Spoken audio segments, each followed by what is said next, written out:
অনেকটা জোশ নিয়েই বাড়ি থেকে বেরিয়েছিলাম। দেখতেই পাচ্ছ সবাই খুব আনন্দের সাথে পুরীতে যাচ্ছিলাম। পুরী যাওয়ার দুদিন আগে থেকে তন্ময়ের প্রচণ্ড শরীর খারাপ, জ্বর হয়েছিল। দিয়ে যেহেতু বড় একটু জ্বরটা ঠিকও হয়ে গিয়েছিলো, বলে চলো আমার আর কিছু হবে না, জ্বরটা ঠিক হয়ে গেছে, আর কিছু হবার না। কাশিটা সামান্য ছিল, আমার কাজ ছিল তাও, কিন্তু যেহেতু বড় অতটা ভয় লাগেনি কারোরই। তো যাই হোক, তারপরে এদিকে আমরা স্টেশনে চলেও এসেছি, ট্রেনের জন্য অপেক্ষা করছিলাম সবাই মিলে দাঁড়িয়ে। ট্রেনটা অনেকক্ষণ পরে তারপরে এলো, আর সবাই আমার ননদ সবাই আমাদেরকে এগিয়ে দিতে এসেছিলো, আর যারা গিয়েছিলো তাদেরও ননদ সবাই এসেছিলো এগিয়ে দিতে। খুব উৎসাহ ছিল যে বাবুকে অনেক ছোটোবেলায় 1 বছর 3 মাসে তখন পুরী নিয়ে এসেছিলাম, তখন ওর 1 বছর 3 মাস বয়স। তখন কিন্তু ওর কোনো রকম কষ্ট হয়নি, মানে কোনো রকম কষ্ট করতে হয়নি আমাদেরকে, ভালোভাবে ওকে নিয়ে ঘুরেছি বেরিয়েছি, কোনো রকম অসুবিধে হয়নি।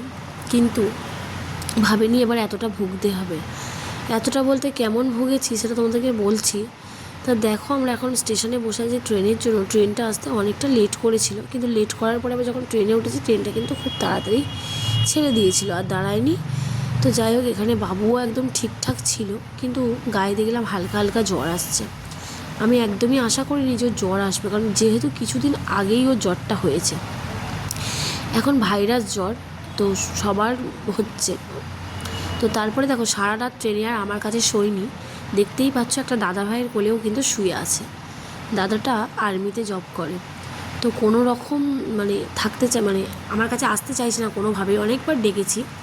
তো ও দাদাটার সিট দখল করে সারা রাত কিন্তু ওই দাদার সাথেই এসেছে, মানে পুরী পর্যন্ত ওই দাদার সাথেই এসেছে, মানে কিছুতেই আমার কাছে আসবে না ও। এত মানে ভালো লেগে গেছে। নইলে ও কিন্তু এভাবে কারোর কোলে যায় না, কারোর কাছে এতটা থাকে না, এতক্ষণ থাকে না, রাতে তো বিশেষ করে আমাকেই চায়। কিন্তু যাই হোক, দাদাভাইয়ের ব্যবহার অনেক ভালো ছিল। উনি বলেন, দেখুন আমার রাত জাগা অভ্যাস আছে, আমার কোনো অসুবিধে হবে না। যার কারণে কিন্তু আমিও আর ভয় পাইনি। আর যেহেতু ভদ্র ফ্যামিলি ছিল, আর উনিও আর্মিতে জব করেন, একটা যথেষ্ট ভালো মানুষ, তো দেখে অতটাও ভয় লাগেনি। তো ওনার কাছে ছিল, তাও আমি জেগেই ছিলাম সারা রাত, যেহেতু ছেলেটার গায়ে একটু একটু জ্বর ছিল। তারপরে আমরা অনেকটা ভোরে এখানে এসে পৌঁছে গিয়েছিলাম, তখনও কিন্তু বাবুর গায়ে সেরকম জ্বর ছিল না। রাতে ট্রেনে 2বার জ্বর এসেছিল, ওষুধ খাইয়ে দিয়েছিলাম, দেখতেই পাচ্ছ কতটা ফিট, কোনো রকম কোনো প্রবলেম হয়নি। আসল শুরু হলো রুমে ঢোকার পর। এত পরিমাণে জ্বর ছিল, আমরা সেদিন আর কেউ স্নান টান কিছু করতে পারিনি। তারপরে বিকেলের দিকে যখন জ্বরটা কমলো, ভাবলাম বসে না থেকে একটু ঘুরে আসা যাক, তাহলে ওরও মনটা ভালো লাগবে আর আমাদের মনটাও ভালো লাগবে।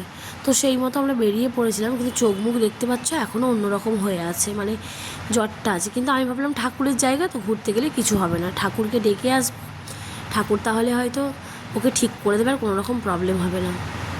কিন্তু জানি না ঠাকুরের এবারে কী হয়েছে। তো তারপরেও বাড়িতে এসেছি, এসে এত জ্বর এসেছে, আর শুয়ে আছি, মানে নাজেহাল অবস্থা। মানে এরকম অবস্থা আমি ভাবতেও পারি না, মানে ভগবান করুক এরকম কারোর যেন না হোক।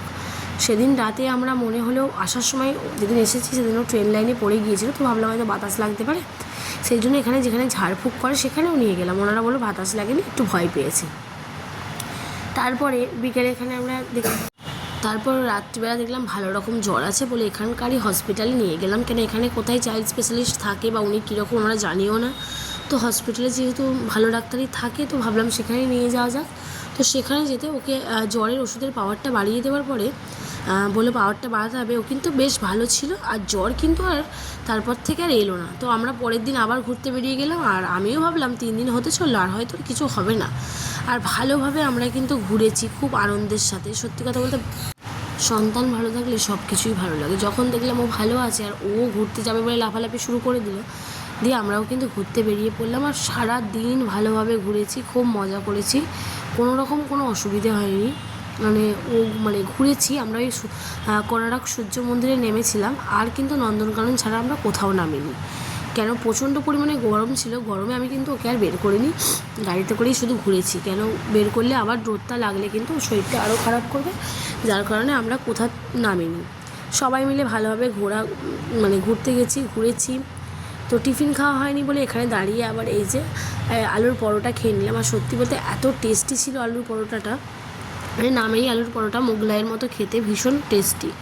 তো বাবুকে দেখতেই পাচ্ছ, ও কিন্তু অনেকটা বেটার, অনেক বেটার, কোনো রকম প্রবলেম নেই ওর মধ্যে। আর আমিও সত্যি ভেবেছি যে ওর কোনো প্রবলেম হবে না, খুব ভালোভাবে ঘুরবো। আর জ্বর আর আসবে না। আর এমনিতেও 24 ঘন্টা কেটে গেলে জ্বর আসে না। তো যাই হোক, দেখতেই পাচ্ছ আমরা কিন্তু মন্দিরে ঢুকে পড়েছি। তো এই মন্দিরটাই নামার শখ ছিল, এটাতেই নেমেছি। অন্যগুলোতেও শখ ছিল, কিন্তু সত্যি কথা বলতে এত গরম, যার জন্য আমার আর ইচ্ছে করেনি। নিজেরও কষ্ট হচ্ছিল আর বাবুও কষ্ট পাচ্ছিল বলে আমি আর নামিনি। তারপরে এত গরম লেগে গেছে, এখান থেকে মকটেল নিয়ে নিলাম। সবাই মিলে একটা করে মকটেল খেয়ে নিলাম। বাবুও খাওয়ার জন্য বায়না করছিল, কিন্তু ওকে দিইনি। তারপরে দেখো সোজা চলে এসেছি নন্দনকাননে। তো যেহেতু বাবু চিড়িয়াখানায় সব কিছু দেখবে, যার কারণেই কিন্তু আমরা ঢুকেছি। আর তারপরে বৃষ্টিও এসে গিয়েছিলো। তারপর বৃষ্টি থামতে আমরা আবার দেখো এই যে জলহস্তি, মানে এত বড়, বাবু দেখে কিন্তু খুব আনন্দ পাচ্ছিল। আর আমরা কিন্তু জঙ্গল সাফারি করছিলাম, যাতে আমাদেরকে বারবার নামতে না হয় আর একদম কাছ থেকে সব কিছু জিনিস দেখা যায়। আর বাবু এতে খুব মজা পাচ্ছিল। আগেরবার যখন এসেছিলাম তখন কিন্তু এই ব্যবস্থাটা ছিল না, এবারে মনে হয় নতুন করেছে, জানা নেই আমার। তো যাই হোক, খুবই ভালো করেছে। কেন সবসময় অত নামেই গাড়ি করা হয়, কিন্তু বেশিটা হেঁটেই ঘুরতে হয়, যার কারণে এটাই মানে বাস করে নিয়েছি আমরা জঙ্গল সাফারির জন্য। তাই কোনো রকম প্রবলেম হয়নি, খুব ভালোভাবে গেছে। ছেলের মুখ দেখে বুঝতেই পারছো কিন্তু কতটা ফিট। আর ও ফিট মানে আমাদের মুখেও প্রচুর হাসি যে ওর আর কিছু হবে না। তো দেখো জঙ্গলের রাস্তা দিয়ে ঢুকছি, খুব ভালো লাগছে। মানে সামনে থেকে সব কিছু দেখছি তো ভীষণ ভালো লাগছে। এরকম কিন্তু আমি ফোনে ভিডিওতে দেখি যে একদম কাছ থেকে হরিণ চলে গেল, বাঘ চলে গেল, কিন্তু এইভাবে যে দেখবো কোনো দিন ভাবিনি।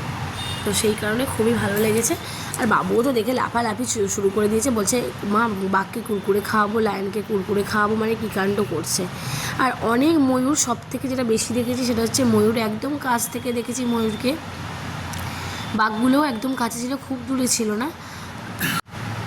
তো যাই হোক, তারপরে এদিকে দেখো আমরা মানে অপেক্ষা করছি কতক্ষণে সিংহ টিংহ একটু দেখতে পাবো। জঙ্গলের দিকে তাকিয়ে আছি, দেখা যাচ্ছিল এখানে তোমাদেরকে ময়ূরটা আমি দেখাচ্ছিলাম, কিন্তু যেহেতু একদম কাচের ভিতরে আর কাচটা জল দিয়ে ধুয়েছে, সেই জন্য ভালোভাবে ক্যামেরাতে বোঝা যাচ্ছে না। তাও চেষ্টা করছিলাম তোমাদেরকে দেখানো।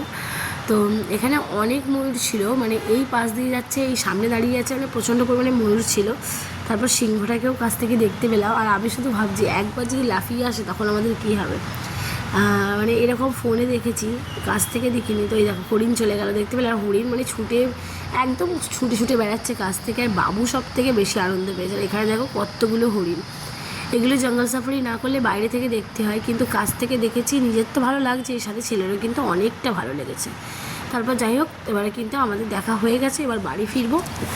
তো সব থেকে বিরক্তিকর এই গাড়িতে যে 10 বার ওঠা 10 বার নামা, সব থেকে বিরক্তিকর। তাও ওই যে বাস করে নিয়েছিলাম বলে কিন্তু কোনো রকম প্রবলেম হয়নি, অত কষ্ট করতে হয়নি। ছোটোবেলায় যদি এই ব্যবস্থাটা থাকতো বাবুর বেলায়, তাহলে মানে এত কষ্ট করতে হতো না। সব কিছু ঠিক ছিল। তারপর রাত্রিবেলা আমরা ফিরে আমরা বিচেও গিয়েছিলাম। তো আমরা যেহেতু লাঞ্চ করিনি, এদিকে দেখতে দেখতেই সময় কেটে গিয়েছিল।